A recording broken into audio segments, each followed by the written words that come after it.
এই carbon die oxide gas পরিবেশ ও জীবজগতের জন্য অত্যন্ত গুরুত্বপূর্ণ। কেন গুরুত্বপূর্ণ?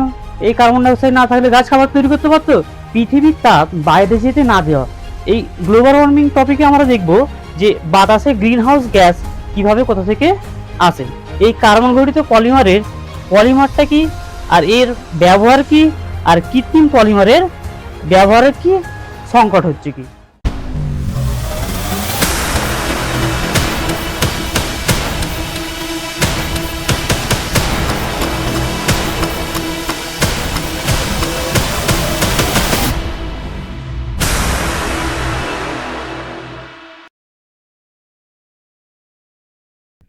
Hello student, welcome to our Schoolwala YouTube channel.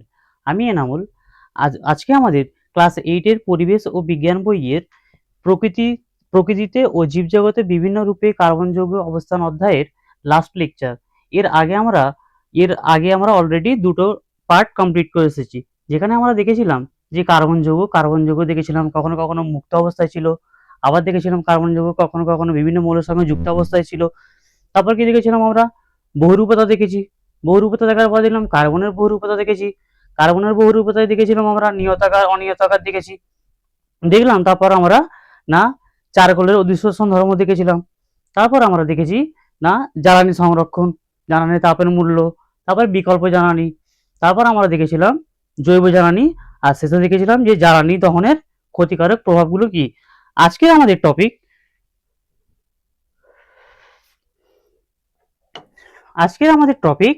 কি টপিক আজকের আমাদের topic carbon dioxide. Carbon dioxide বলছে, আমরা জানি কার্বন ডাইঅক্সাইড বর্ণহীন গন্ধহীন গ্যাস, যা বায়ুমণ্ডলে অতি অল্প পরিমাণে পাওয়া যায়। আর এই কার্বন ডাইঅক্সাইড গ্যাস পরিবেশ ও জীবজগতের জন্য অত্যন্ত গুরুত্বপূর্ণ। কেন গুরুত্বপূর্ণ? এই কার্বন ডাইঅক্সাইড না থাকলে গাছ খাবার তৈরি করতে পারতো? পারতো না। আমরা দেখেছিলাম না, কি দেখেছিলাম আমরা?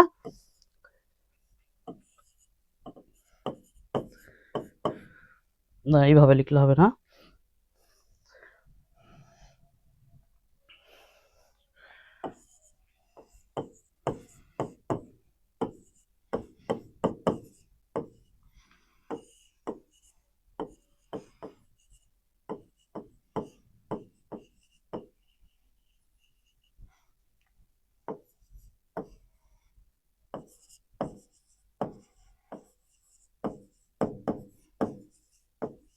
কি দেখেছিলাম আমরা?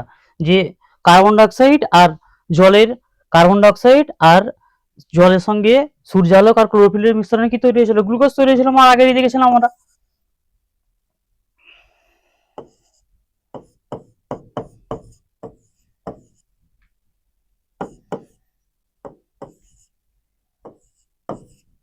তাহলে আমরা দেখতে পাচ্ছি যে না গাছ খাবার তৈরি করার জন্য গাছের কার্বন ডাইঅক্সাইড অবশ্যই প্রয়োজন। তাহলে আমরা দেখলাম যে এই জীবজগতের জন্য কার্বন ডাইঅক্সাইড কত পরিমাণ গুরুত্বপূর্ণ। এই টপিকের মধ্যে আমরা দেখব এই কার্বন ডাইঅক্সাইডের রাসায়নিক শিল্পে কিভাবে কার্বন ডাইঅক্সাইড ব্যবহার করা হয়, পরীক্ষাগারে কার্বন ডাইঅক্সাইড কিভাবে প্রস্তুত করা হয়, আর কার্বন ডাইঅক্সাইডের নানান ধর্ম আমরা দেখব। নেক্সট টপিক আমাদের রয়েছে না গ্রিন হাউস এফেক্ট আর গ্লোবাল ওয়ার্মিং। এই গ্রিন হাউস এফেক্টটা কি বলছে? না পৃথিবীর তাপ বাইরে যেতে না দেওয়া, অর্থাৎ আটকে রাখা। মানে কি, তোরা অনেক সময় লক্ষ্য করে দেখবি যখন আমরা গাড়ির মধ্যে বসে থাকি, দরজা জানলা যখন বন্ধ করে দিই, তখন দেখবি আমাদের অত্যন্ত পরিমাণ গরম হয় না? ঠিক তেমনি সূর্যের আলো পৃথিবীতে আসে, কিন্তু এই তাপ বাইরে যেতে পারে না। অর্থাৎ সূর্যের আলো যখন পৃথিবীতে আসে, আর এই তাপ কিছু গ্যাস যেমন কার্বন ডাইঅক্সাইড, মিথেন, জলীয় বাষ্প, নাইট্রাস অক্সাইড, ওজোন, সিএফসি এর মতো অনেক গ্যাস আছে, যে গ্যাসগুলো এই তাপকে পৃথিবী থেকে বাইরে যেতে বাধা দেয়। ফলে কি হয়? পৃথিবী গরম হয়ে ওঠে। এই যে গরম হয়ে ওঠার ব্যাপারটা হচ্ছে, এটা হচ্ছে কি না গ্রিন হাউস এফেক্ট। আর এই এই অধিক পরিমাণে তাপ যদি এই পৃথিবীতে যদি এই তাপ অধিক পরিমাণে হয়ে যায়, অর্থাৎ পৃথিবীর যদি গড় তাপমাত্রা যদি বেড়ে যায়, তখন আমাদের শুরু হয় এই গ্লোবাল ওয়ার্মিং। এই গ্লোবাল ওয়ার্মিং টপিকে আমরা দেখব যে বাতাসে গ্রিন হাউস গ্যাস কিভাবে কোথা থেকে আসে। নেক্সট টপিক কি আমাদের? না কার্বন ঘটিত পলিমার ও প্লাস্টিক। কার্বন গঠিত পলিমারে আমরা আগে অনেক অনেক মানে ফার্স্ট লেকচারে আমরা দেখেছিলাম যে কি দেখেছিলাম আমরা, প্রকৃতিতে আমরা দৈনন্দিন জীবনে যে ব্যবহার করি, যেরকম বোতল, চেয়ার, টেবিল, জামা কাপড়, এই সবগুলোই কি কার্বন গঠিত পলিমার দিয়ে তৈরি। এইখানে আমরা দেখব এই কার্বন গঠিত পলিমারের পলিমারটা কি, আর এর ব্যবহার কি, আর কৃত্রিম পলিমারের ব্যবহারের কি সংকট হচ্ছে কি। তাহলে আমাদের মূল টপিক প্রথমেই কি না, রাসায়নিক শিল্পে কার্বন ডাইঅক্সাইডের ব্যবহার। এখানে ফিরে আসা যাক। কি দেখতে পাচ্ছি আমরা, প্রথমে দেখতে পাচ্ছি কি ইউরিয়া। কি ইউরিয়া বলতে প্রথমেই তোরা ইউরিয়া সার। আমরা জানি যে গাছ বৃদ্ধির জন্য গাছের কি প্রয়োজন হয়, গাছ বৃদ্ধির জন্য গাছের সার প্রয়োজন হয়। সার বলতে আমরা অধিকাংশ সময় সার বলতে আমরা কি শুনে থাকি, সার বলতে আমরা শুনে থাকি না ইউরিয়া সার। কেন, এই নাইট্রোজেন ঘটিত যে ইউরিয়া সার রয়েছে এর ব্যাপক পরিমাণে ব্যবহার হয় এই সার। তাহলে এই ইউরিয়া সার তৈরি করতে কিভাবে কার্বন ডাইঅক্সাইড ভূমিকা নেয়, এই দেখবো আমরা যে কার্বন ডাইঅক্সাইড আর অ্যামোনিয়াম যুক্ত হয়ে কিভাবে ইউরিয়া সার তৈরি হচ্ছে। কি দেখতে পাচ্ছি প্রথমে না, বলছে ফসল ফলাতে চাই নাইট্রোজেন ঘটিত রাসায়নিক সার সবচেয়ে বেশি ব্যবহৃত হয় এই নাইট্রোজেন ঘটিত। আমি বললাম না সবচেয়ে বেশি পরিমাণে ব্যবহৃত হয় সার হিসাবে এই নাইট্রোজেন ঘটিত সার। বলছে এই সার হলো ইউরিয়া সার। কার্বন ডাইঅক্সাইড আর এই অ্যামোনিয়ার বিক্রিয়ায় ইউরিয়া সার তৈরি হয়। এই আমরা দেখতে পাচ্ছি যে কার্বন ডাইঅক্সাইড আর অ্যামোনিয়া বিক্রিয়ায় কি তৈরি হচ্ছে না ইউরিয়া সার। নেক্সট কি বলছে, দেখতে পাচ্ছি কাঁচ তৈরি। কাঁচ আছে, কাঁচ আমরা দেখেছি আমাদের আমাদের বাড়িতে, ইভেন জানালা, তারপর আমাদের মোটর, তারপরে আমাদের যে সানগ্লাস, সব কিছুতেই আমাদের এখানে দেখতে পাচ্ছি কাঁচের ব্যবহার। এই কাঁচ তৈরি করতে ব্যবহার করা হয় soda. Soda sodium sodium sodium carbonate, এই সোডা ব্যবহার করে। এই সোডা তৈরিতে লাগে কার্বন ডাইঅক্সাইড। এই সোডা তৈরিতে লাগে কার্বন ডাইঅক্সাইড। প্রথমে আমরা দেখবো যে এই কার্বন ডাইঅক্সাইডের সঙ্গে বিক্রিয়া করে কি তৈরি হচ্ছে, সোডা তৈরি হচ্ছে। সোডাকে আমরা যখন উত্তপ্ত করবো তখন কি তৈরি হবে, প্রথমে আমরা দেখবো যে সোডিয়াম বাইকার্বনেট তৈরি হবে। সোডিয়াম বাইকার্বনেটকে যখন আমরা উত্তপ্ত করবো তখন আমরা করবো না সোডিয়াম কার্বনেট। আবার যখন আমরা সোডিয়াম কার্বনেটকে উত্তপ্ত করবো তখন আমরা সোডিয়ামটাকে ভেঙে গিয়ে কি হয়ে যাবে, সোডিয়াম অক্সাইড হয়ে যাবে। এখানে কি বলছে দেখি, বলছে কাঁচ ছাড়া আজকে সভ্যতা অচল। আয়না, চশমার কাঁচ, অণুবীক্ষণ ক্যামেরা, আমি যতগুলো বললাম আমাদের দৈনন্দিন জীবনে প্রায় অধিকাংশই কাঁচ আমরা ব্যবহার করে থাকি। টেলিস্কোপ ও লেন্স, ফিজিক্স আর কেমিস্ট্রির পরীক্ষাগারে নানান রকম যন্ত্রপাতি, গাড়ি বা জানালার কাঁচ, বাল্ব, টিউবলাইট, ঘড়ির কাঁচ, ওষুধের শিশি ইত্যাদি নানান কাঁচ ছাড়া কিছুই হবে না। অতএব কাঁচ তৈরিতে সোডিয়াম ক্লোরাইড চাই। এই সোডা তৈরির জন্য প্রচুর পরিমাণে কার্বন ডাইঅক্সাইড প্রয়োজন হয়। আমি বললাম এই সোডা মানে সোডিয়াম ক্লোরাইড যে রয়েছে, এই সোডিয়াম কার্বনেট যে রয়েছে, এই সোডিয়াম কার্বনেট তৈরি করতে প্রচুর পরিমাণে কার্বন ডাইঅক্সাইডের প্রয়োজন হয়। কি দেখতে পাচ্ছি, এই দেখলাম যে কার্বন ডাইঅক্সাইড যুক্ত হয়ে গিয়েছে সোডিয়াম বাইকার্বনেট। এই সোডিয়াম বাইকার্বনেটকে উত্তপ্ত করলে তৈরি হয় সোডিয়াম কার্বনেট। সোডিয়াম কার্বনেটকে যখন আমরা উত্তপ্ত করবো তখন আমরা সোডিয়াম অক্সাইড দেখতে পাবো। আর তারপর আমরা দেখবো সোডিয়াম অক্সাইড যখন আমাদের উত্তপ্ত করবো, সোডিয়াম অক্সাইড দেখবো না সিলিকার সঙ্গে যুক্ত হয়ে কি তৈরি করবে, সোডিয়াম সিলিকেট। কি তৈরি করবে, সোডিয়াম সিলিকেট। এই যে সোডিয়াম সিলিকেট রয়েছে এটাই হচ্ছে কাঁচের একটি পদার্থ।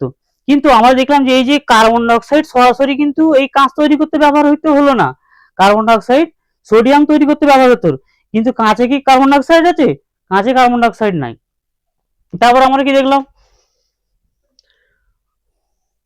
বলছে অগ্নি নিরাপক যন্ত্র এবং কঠিন কার্বন ডাইঅক্সাইড। প্রথমে কি বলছে না অগ্নি নিরাপক যন্ত্র, আমরা ফায়ার এক্সটিংগুইশার দেখেছিলাম যে কার্বন ডাইঅক্সাইড অগ্নি নিরাপক যন্ত্র ব্যবহার করে। আচ্ছা, আগুন জ্বলতে সাহায্য করে কি কার্বন ডাইঅক্সাইড, আগুন জ্বলতে সাহায্য করে কি অক্সিজেন। আমরা দেখব এই অক্সিজেনকে কার্বন ডাইঅক্সাইড একটা লেয়ারের মতো তৈরি করে কি করে, এই অক্সিজেনকে এই আগুনের সঙ্গে আগুনকে দহন করতে যে সাহায্য করে, এই কার্বন ডাইঅক্সাইড কি একটা বাধা সৃষ্টি করে, ফলে কার্বন ডাইঅক্সাইড অক্সিজেন এই আগুন জ্বলতে আর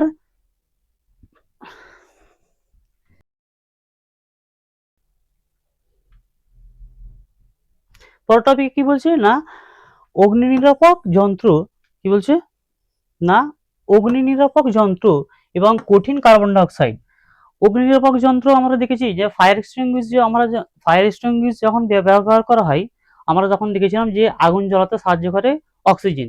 এই কার্বন ডাই অক্সাইড কি করে, এই একটা লেয়ার তৈরি করে, এই লেয়ারে অক্সিজেনকে প্রবেশ করতে বাধা দেয়, ফলে কি হয়, অক্সিজেন আগুন জ্বলে না, নিভে যায়।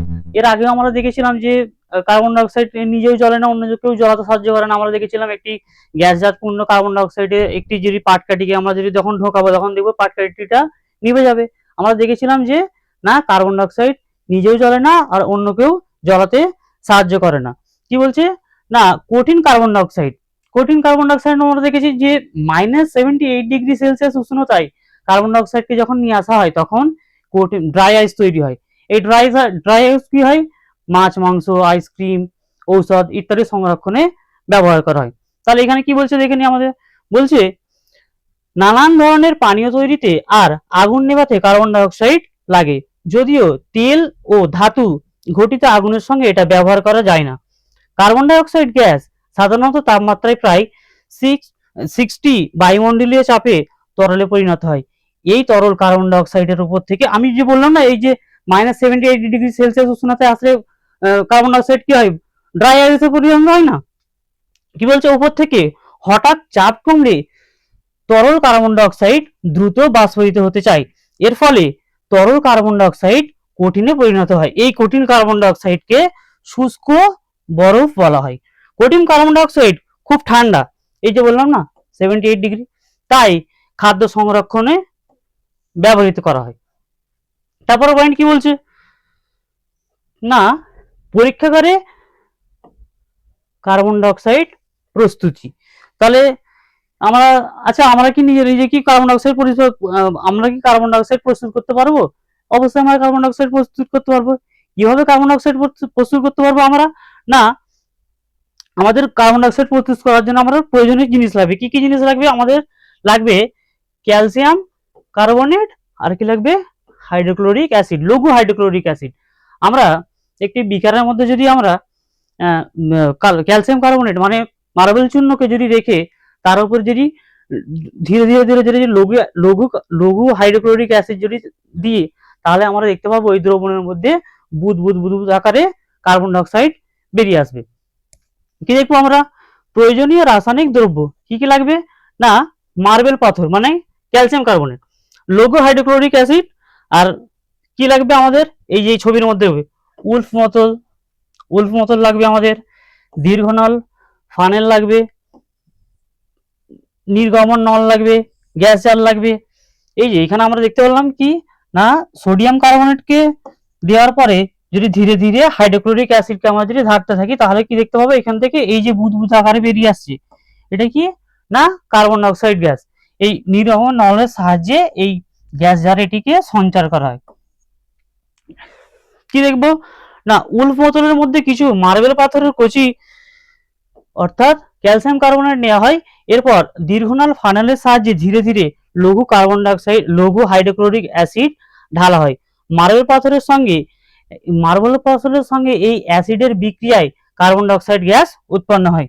উৎপন্ন কার্বন ডাই অক্সাইড গ্যাস নির্গমন নলের মাধ্যমে গ্যাস জারে বাতাসের ঊর্ধ্ব অপসারণ পদ্ধতিতে সংগ্রহণ করা হয়। এই যে এটা, এই পদ্ধতিটা সংগ্রহণ করা হচ্ছে।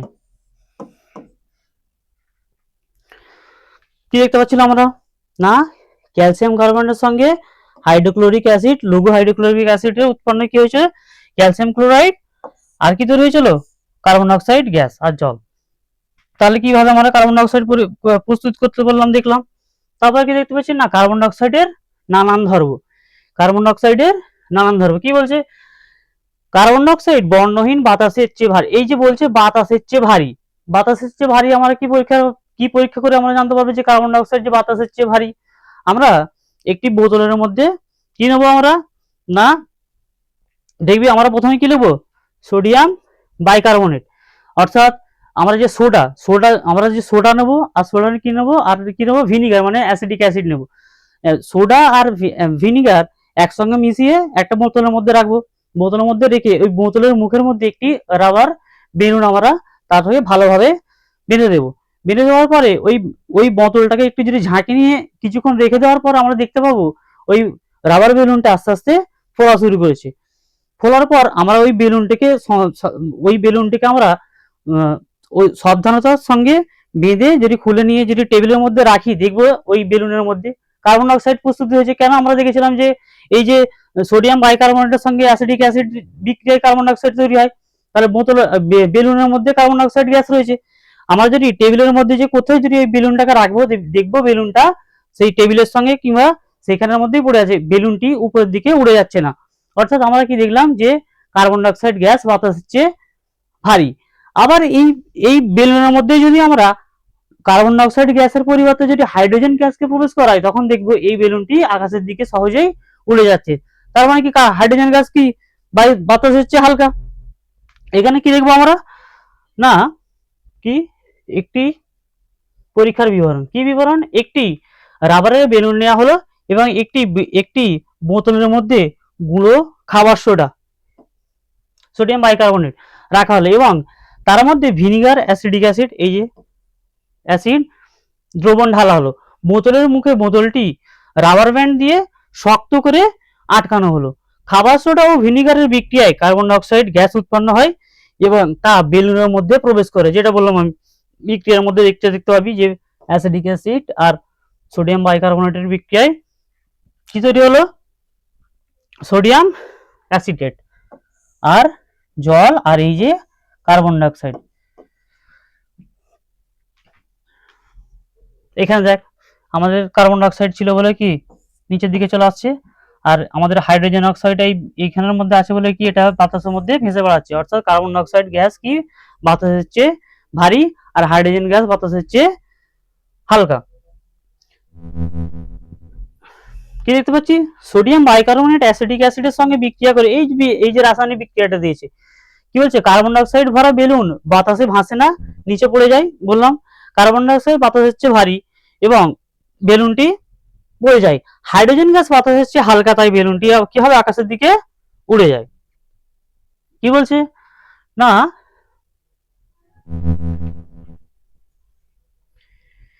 পর্যবেক্ষণে কি বলছে না, কিছুক্ষণ ধরে দেখার পর দেখা যাবে বেলুনটি ধীরে ধীরে ফুলে উঠেছে এবং খাবার সোডা ও ভিনিগারের বিক্রিয়ায় উৎপন্ন কার্বন ডাইঅক্সাইড গ্যাস বেলুনের মধ্যে জমা হওয়ার ফলে বেলুনটি ফুলে যায়।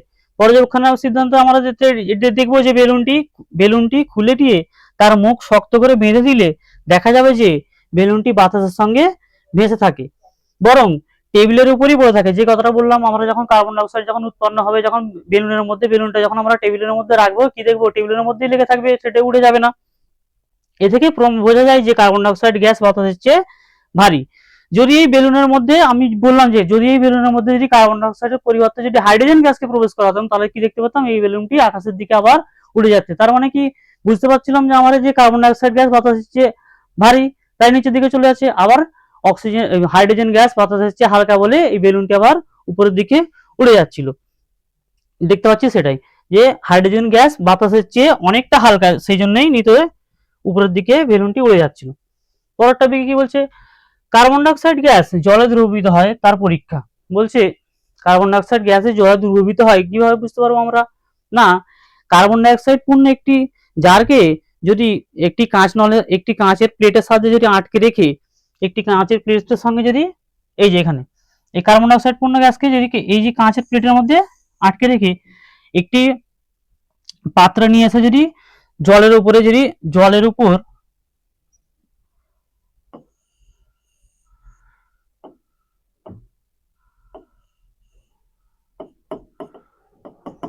যদি আমরা একটি জলের পাত্রের উপর যদি এই কার্বন ডাইঅক্সাইড পূর্ণ যদি গ্যাস জারটাকে নিয়ে রাখি, দেখবো জলটি ওই কার্বন ডাইঅক্সাইড পূর্ণ গ্যাস জারে আস্তে আস্তে উঠে যাচ্ছে। কেন উঠে যাচ্ছে দেখবো আমরা, কি কার্বন ডাইঅক্সাইড জলের সঙ্গে বিক্রিয়া করে কি তৈরি করছে, কার্বনিক অ্যাসিড তৈরি করছে। ফলে এই যে জারটা ছিল এখানটা করে এমটি, মানে শূন্যতা পূরণ হচ্ছে। এই শূন্যতাকে পূরণ করার জন্য এই জলটা কি করবে, উপরের দিকে উঠে আসবে।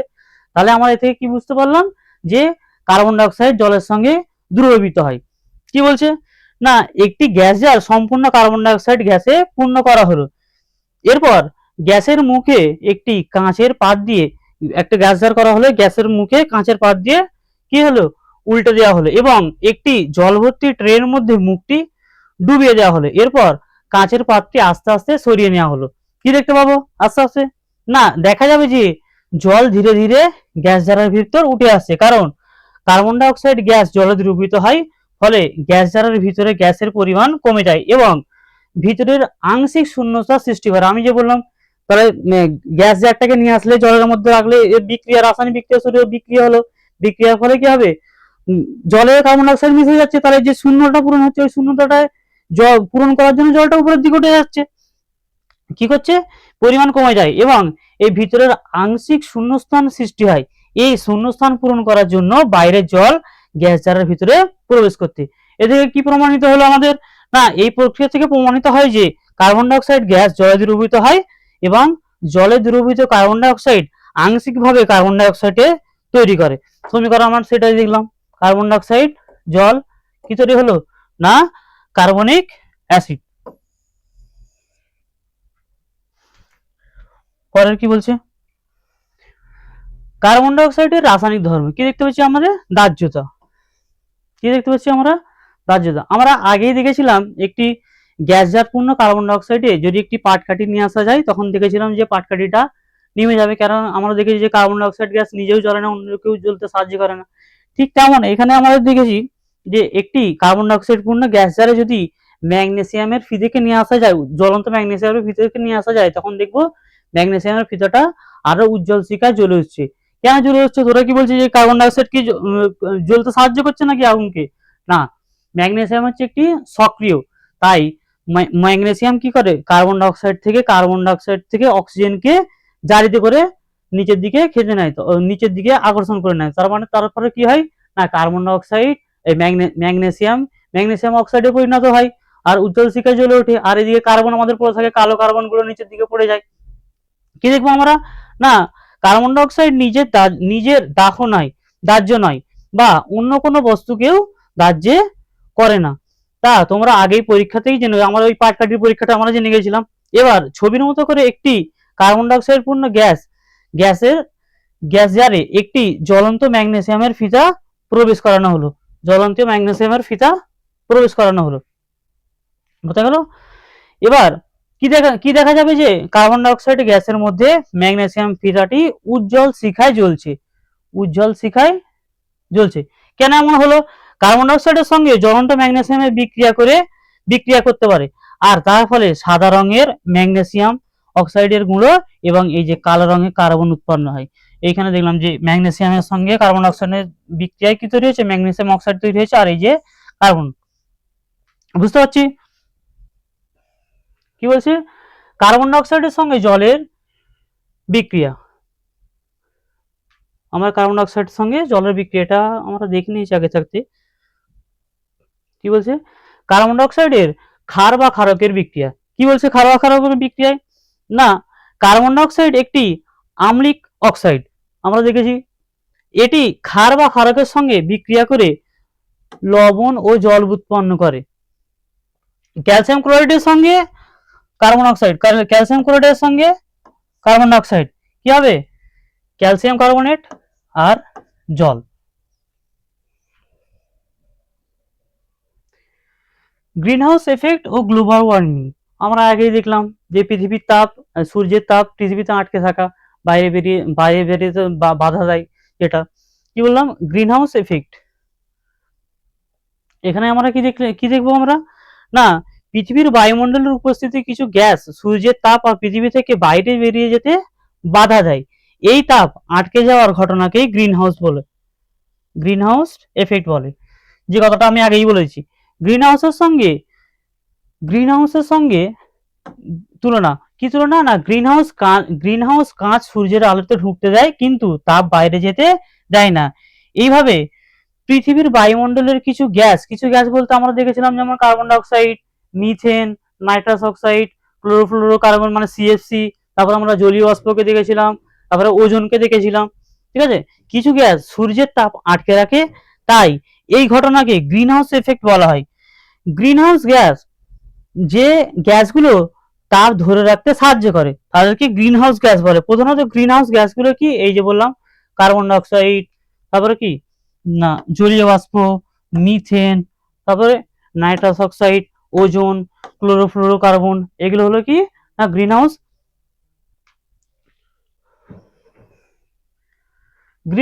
এফেক্ট কিভাবে ঘটে। দেখলাম কিভাবে গ্রিন হাউস এফেক্ট কিভাবে ঘটে। সূর্যরশ্মির পৃথিবীতে এসে ভূমিকে উষ্ণ করে। পৃথিবীর সেই তাপ ইনফ্রারেড রশ্মি হিসাবে বাইরে পাঠাতে চাই। গ্রিন হাউস, আমরা দেখলাম যে পৃথিবীতে সূর্য থেকে যে তাপটা আসলো, সেই যে আলোটা আসলে সেই আলো এসে পৃথিবী পৃষ্ঠকে উত্তপ্ত করলো, উত্তপ্ত করে এই এই যে ইনফ্রারেড রশ্মি যে রয়েছে, এই ইনফ্রারেড রশ্মি হিসাবে সে উপরের দিকে চলে যেতে চাইবে। কিন্তু এই গ্রিন হাউস যে গ্যাসগুলো রয়েছে, যে যেমন কার্বন ডাইঅক্সাইড, এই মিথেন, এই সিএফসি, জলীয় বাষ্প, এরা এই তাপগুলোকে কি করে শোষণ করে এরা বাইরে বেরিয়ে যেতে বাধা দেয়। কি দেখেছি আমরা, এই তাপ শোষণ করে আবার পৃথিবীতে কি দেখলাম না উষ্ণ, পৃথিবীর সেই তাপ ইনফ্রারেড রশ্মি হিসেবে বাইরে পাঠাতে চায়। গ্রিন হাউস গ্যাস এগুলোকে এই তাপ শোষণ করে আবার পৃথিবীতে ফিরিয়ে দেয়, ফলে পৃথিবীর গড় তাপমাত্রা বেড়ে যায়। এই যে পৃথিবীর গড় তাপমাত্রা বেড়ে যায়, এই পৃথিবীর যে গড় তাপমাত্রা বেড়ে যায়, এইটাই হলো কি না, এটাই হচ্ছে কি গ্রিন হাউস এফেক্ট। মানুষের ভূমিকা আমরা দেখেছি যে আমরা দৈনন্দিন জীবনে শক্তি চাহিদার জন্য আমরা প্রতিনিয়ত জীবাশ্ম জ্বালানিকে ব্যবহার করছি, যেমন কয়লা, পেট্রোল, ডিজেল দহন করছি। এর ফলে কি হচ্ছে, কার্বন ডাইঅক্সাইড উৎপন্ন হচ্ছে। কি বলছে না মানুষের ভূমিকা, মানুষ বিভিন্ন কাজের জন্য বায়ুমণ্ডলে কার্বন ডাইঅক্সাইড পরিমাণ বেড়ে চলেছে। কেমন, কয়লা, পেট্রোল, ডিজেল কি পোড়ানোর জন্য যানবাহন, কারখানা আর অতিরিক্ত বিদ্যুৎ ব্যবহার করার ফলে গ্রিন হাউস এফেক্ট বৃদ্ধি পাচ্ছে। গ্রিন হাউস এফেক্টের ফলাফল কি, এই গ্রিন হাউস এফেক্ট যদি পৃথিবীর গড় তাপমাত্রা যদি বেড়ে যায়, এর কি ফল কি হবে, আমরা দেখবো কি না দুই মেরুর যে বরফ রয়েছে, বরফ গলে কি হবে, তার পার্শ্ববর্তী এলাকাগুলো কি হবে, পুরো ডুবে যাবে। তারপরে কি দেখতে পাবো আমরা না জলবায়ু পরিবর্তন হবে, বন্যা, খরার সৃষ্টি হতে পারে। কি হবে, পৃথিবীর গড় তাপমাত্রা বৃদ্ধিরূপে অঞ্চলে পৃথিবীর গড় তাপমাত্রা বৃদ্ধি, মেরু অঞ্চলের বরফ গলা, সমুদ্রপৃষ্ঠের উচ্চতা বৃদ্ধি, জলবায়ুর পরিবর্তন, কি বললাম, জলবায়ুর পরিবর্তন, খরা, বন্যা, ঝড়ের প্রকোপ বৃদ্ধি পাবে। ছবিটার মধ্যে দেখলে আমরা বুঝতে পারবো এখানে পৃথিবীর গড় তাপমাত্রা যদি বৃদ্ধি পায়, কিসের জন্য বৃদ্ধি পাচ্ছে, আমরা দেখলাম কি এই গ্যাসগুলো কি করলো না তাপগুলোকে কি শোষণ করলো, শোষণ করে কি বাইরে যেতে বাধা দিল, বাধা দেওয়ার পর পৃথিবীর গড় তাপমাত্রা বাড়লো। পৃথিবীর গড় তাপমাত্রা বাড়লে আমাদের কি দেখলাম যে মেরু দেশের কি বরফগুলো গলতে শুরু করলো, পার্শ্ববর্তী এলাকাগুলো কি হতে পারে, পার্শ্ববর্তী এলাকাগুলো কি ডুবে যেতে পারবে। তারপর কি হবে না দেখবো না জলবায়ুর পরিবর্তন হবে, নাকি ঝড়ের সৃষ্টি হবে, না কি দেখবো জলবায়ু পরিবর্তন দেখা দেবে।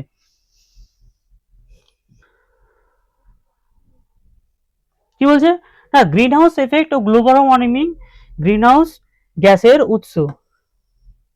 কি বলছে, আমরা দেখলাম যে নানান রকম যানবাহন, তারপরে কয়লা, পেট্রোল, ডিজেল, তাদের কি হচ্ছে কার্বন ডাইঅক্সাইড পাওয়া যাচ্ছে।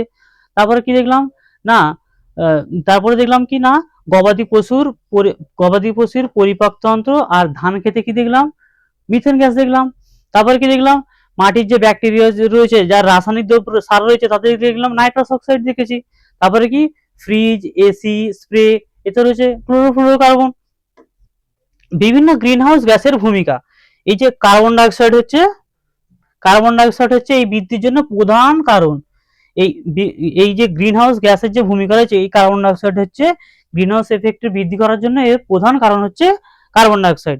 কি কার্বন ডাইঅক্সাইডের তুলনায় বেশি তাপ ধরে রাখে এই মিথেন, আর দীর্ঘ সময় ধরে তাপটাকে ধরে রাখে এই নাইট্রাস অক্সাইড। আর গ্রিন এই যে দেখতে পাচ্ছি আমরা ক্লোরোফ্লোরো কার্বন রয়েছে, এটা হচ্ছে কি ওজোন স্তরকে ক্ষতি করে। এই যে আমরা দেখলাম ট্রোপোস্ফিয়ারের পর যে স্ট্র্যাটোস্ফিয়ার রয়েছে, স্ট্র্যাটোস্ফিয়ারের যে ওজোন লেয়ারটা রয়েছে, এই ওজোন লেয়ারকে কি করে এই সিএফসি কি করে ক্ষতিগ্রস্ত করলে কি হবে, সূর্য থেকে আসা যে ইনফ্রারেড যে রশ্মি রয়েছে, যে রশ্মিগুলো আমাদেরকে অত্যন্ত ক্ষতি করে, সেই রশ্মিগুলোকে পৃথিবীতে সহজেই চলে আসতে পারে। এই ক্লোরোফ্লোরোকার্বন এই ওজোন লেয়ারটাকে আস্তে আস্তে ক্ষতিগ্রস্ত করছে, ফলে পৃথিবীর জন্য ভয়ঙ্কর বিপদ ডেকে আনছে। কি বলছে global warming, global warming, greenhouse গ্যাসের পরিমাণ বেড়ে গেলে পৃথিবীর তাপমাত্রা ক্রমাগত বাড়তে থাকে। পৃথিবীর গড় তাপমাত্রা বৃদ্ধির এই ঘটনাকেই বলা হয় গ্লোবাল ওয়ার্মিং। আগেই আমরা বলেছি গ্রিনহাউস এফেক্টের অতিরিক্ত বৃদ্ধি, ওই গ্রিনহাউস এফেক্টের অতিরিক্ত বৃদ্ধি অর্থাৎ পৃথিবীর গড় তাপমাত্রা বৃদ্ধি ইকুয়াল টু গ্লোবাল ওয়ার্মিং।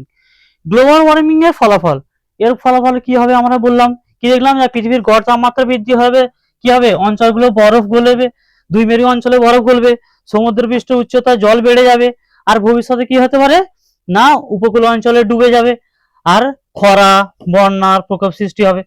তাহলে এই যে গ্রিন হাউস সৃষ্টি, এই যে গ্লোবাল ওয়ার্মিং এর ফলাফল যে দেখতে পাচ্ছি, এটা থেকে আমরা কিভাবে প্রতিকার বা নিয়ন্ত্রণ করার উপায় কি করব না, আমরা যে দৈনন্দিন জীবনে যে ব্যবহৃত যে যানবাহনের জন্য, যানবাহন, তারপর রান্নার জন্য যে জীবাশ্ম জ্বালানি ব্যবহার করছি, পেট্রোল ডিজেল কয়লা, এই ব্যবহারগুলো প্রভাব কম করতে হবে। তারপর কি দেখতে হবে, এর প্রতিরোধ হিসাবে আমাদের সৌরশক্তি বেশি ব্যবহার করতে হবে, তাহলে কার্বন ডাইঅক্সাইড বেশি কম পরিমাণ উৎপন্ন হবে। তাহলে কি বলছে না, বন সংরক্ষণ বেশি বেশি করে কি লাগাতে হবে, বন লাগাতে হবে, গাছপালা লাগাতে হবে। বন সংরক্ষণ ও বৃক্ষরোপণ জাতীয় জ্বালানির ব্যবহার কমানো, আর সৌর ও বায়ু শক্তির ব্যবহার যেন সংখ্যা নিয়ন্ত্রণ শক্তি। তারপরে কি বলছে উপসংহার,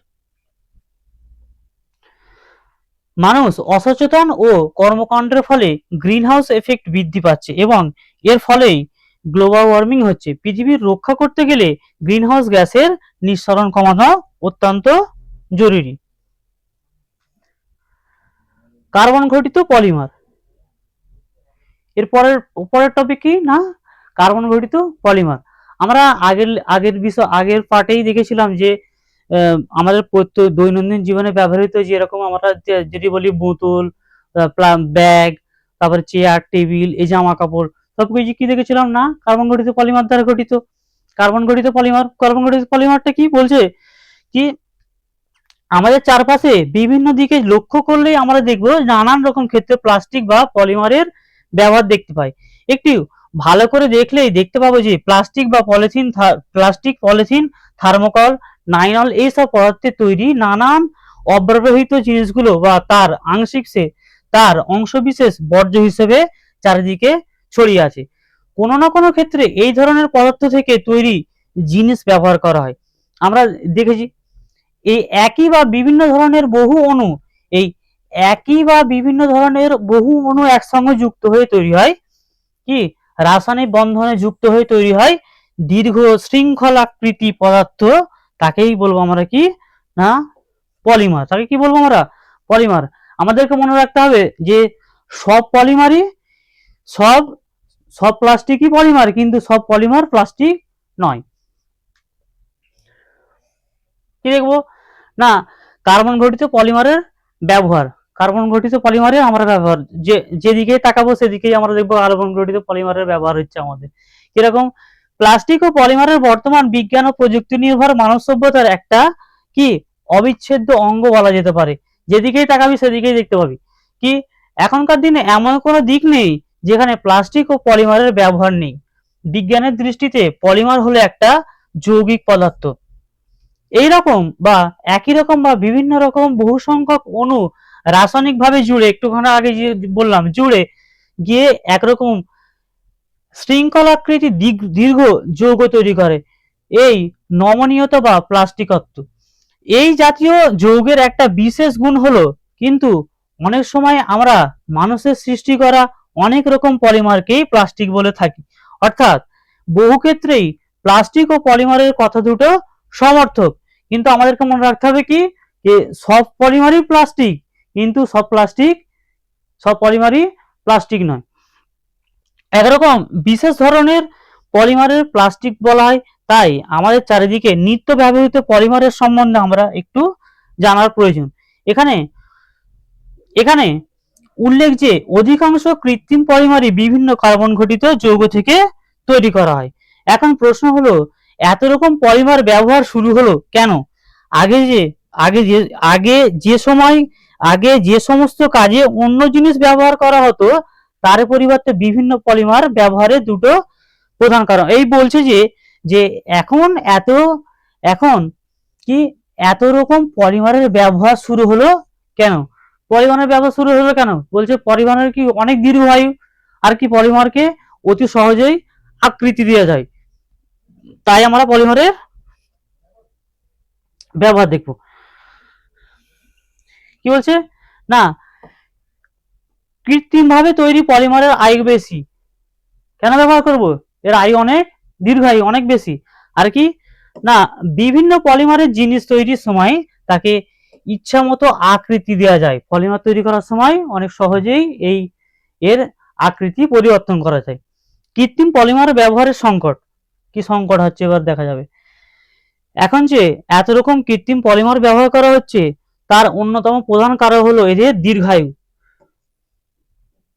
কিন্তু কেন এরকম দীর্ঘায়ু এ ধরনের কৃত্রিম পলিমার তৈরির সময় অনেকগুলো অণু জুড়ে যায় এবং রাসায়নিক প্রক্রিয়া অর্থাৎ বন্ধন তৈরির মাধ্যমে যদি প্রাকৃতিক প্রক্রিয়ার এইসব বন্ধনগুলো ভাঙা সম্ভব হয়, তবে পলিমারের আয়ু কম থাকবে। তো এই দেখতে পাচ্ছি যে পলিমারকে দেখলাম যে এই পলিমারের ব্যবহারের সংকটকে আমরা দেখছি যে আমাদের যে দৈনন্দিন জীবনে ব্যবহৃত যে বর্জ্য পদার্থ, সেই বর্জ্য পদার্থগুলো আমরা দেখেছিলাম কি মাটির নিচে মিশে যাচ্ছে।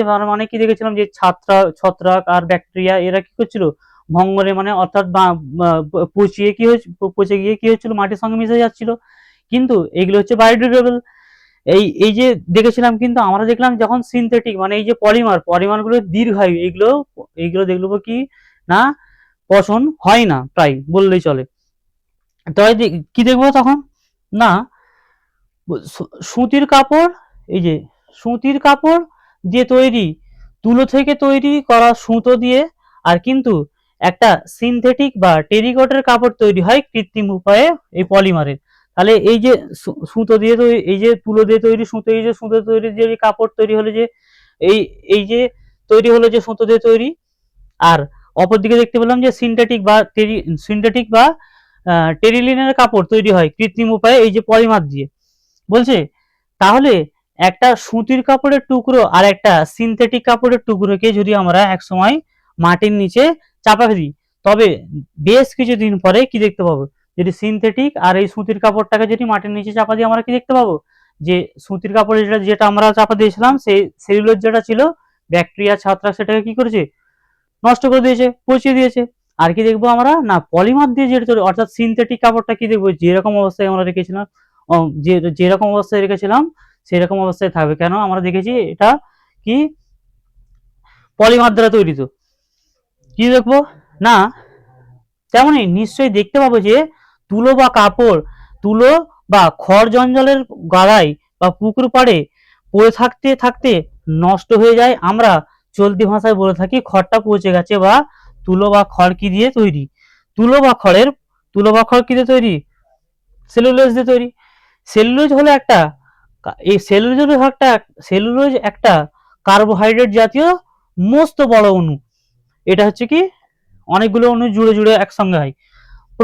পরিবেশের অনেক ব্যাকটেরিয়ার আর ছত্রাক এখানে থাকে, এরা সেলুলোজের নিজেদের খাদ্য হিসাবে ব্যবহার করে। আমরা যে প্রকৃতিতে যে অনেক ব্যাকটেরিয়া ছত্রাকগুলো দেখলাম, এই যে সেলুলোজ গুলো যে রয়েছে, এই সেলুলোজ গুলো ওরা খাদ্য হিসাবে ব্যবহার করে, কে নাই কি হয় খাদ্য হিসেবে ব্যবহার করে। প্রকৃতিতে থাকা এইসব ব্যাকটেরিয়া ছত্রাক নানান এনজাইম দিয়ে সেলুলোজ কিংবা সবজি বা ফলের খোসা অন্যান্য কার্বোহাইড্রেট পলিমারকে ভেঙে ফেলতে পারে।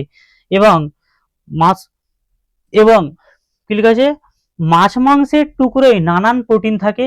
প্রোটিন ও পলিমার, বিভিন্ন ব্যাকটেরিয়া প্রোটিন ভাঙার একদম আছে। তাই প্রকৃতিতে মাছ মাংসের টুকরো পড়ে থাকলে আমরা কি দেখেছি, যখন আমরা বর্জ্য পদার্থ মাছ মাংসের টুকরো যখন ফেলে দিই, যখন প্রকৃতিতে এরকম অবস্থায় পড়ে থাকে না, তাই নষ্ট হয়ে যায়। পৃথিবীতে প্রাণ সৃষ্টির পর কোটি কোটি বছরের বিবর্তনে এই সব এনজাইম সৃষ্টি হয়েছে। এইভাবে জীবের দ্বারা নষ্ট হয়ে যাওয়াকেই বলে বায়োডিগ্রেডেশন। এই যে আমরা এই যে আমাদের বর্জ্যগুলো ফেলে যাওয়ার পরে এই যে ছত্রাক ব্যাকটেরিয়া এগুলোকে যে নষ্ট করে দিচ্ছে মানে খেয়ে নিচ্ছে, এইটাই হচ্ছে কি না এই বায়োডিগ্রেডেশন। আর এই প্রাকৃতিক জৈব এই পলিমারের, তাই এটাকে কি বলে বায়োডিগ্রেডেবল। তাহলে এই যে আমাদের বর্জ্যগুলো দেখলো, এই বর্জ্যগুলো কি না বায়োডিগ্রেডেবল, মানে কি এগুলো প্রকৃতিতে আবার পুনরায় মিশে যায়। কিন্তু পলিথিন বা পিভিসি এবারে নন বায়োডিগ্রেডেবল, মানে যেগুলো মিশবে না। কি বলছে, কিন্তু পলিথিন বা পিভিসি এর মতো পলিমার যা বায়োডিগ্রেডেবল নয়, এগুলো হলো মানুষের তৈরি কৃত্রিম পলিমার, যা কোনোদিনে প্রকৃতিতে ছিল না। কোনো ব্যাকটেরিয়া বা ছত্রাক এই পলিমারকে, এই প্লাস্টিককে কি করতে হবে, এরা ভাঙতে পারবে না, নষ্ট করতে পারবে না। কোন ব্যাকটেরিয়া বা ছত্রাক এইসব কৃত্রিম পলিমারের অণু ভেঙে ফেলার এনজাইম নেই। ফলে ফেলে দেওয়া পলিথিনের ব্যাগ বা পিভিসি পাইপের টুকরো কি কি ডট পেনের রিফিল তাই সেলুলোজের মতো নষ্ট হয় না, পরিবেশের পড়েই থাকে। এই সব পলিমারকে তাই বলা হয় নন বায়োডিগ্রেডেবল। এরা মিশবে না, যেরকম অবস্থায় আমরা রেখে দেবো সেই রকম অবস্থাতে এগুলো থেকে যাবে। অর্থাৎ জীবাণুরা যা ভেঙে ফেলতে পারে না, বিশেষ কিছু ব্যাকটেরিয়া কয়েক ধরনের পলিমার তৈরি করতে পারে যা বায়োডিগ্রেডেবল। এই পলিমার দিয়ে বায়োডিগ্রেডেবল প্লাস্টিক তৈরি করা হচ্ছে। এগুলো পরিবেশের ফেলে দিলে নানান জীবাণু এদের ধীরে ধীরে নষ্ট করতে দেয়। তাহলে আজকে আমরা পুরো ক্লাসটাই আমাদের এই এই যে লেসনটা ছিল, এই লেসনটা আমরা পুরো কমপ্লিট করে ফেললাম। তোদের যদি এই পুরো এই তিনটে পার্ট সম্পর্কে যদি কোনো কিছু ডাউটস বা কোয়ারি থাকে, তোরা অবশ্যই কমেন্ট করে জানাবি। আর এই চ্যাপ্টার সংক্রান্ত যে কোনো নোটসের জন্য তোরা অবশ্যই এই স্কুলওয়ালা ওয়েবসাইটে ভিজিট করবি। Thank you.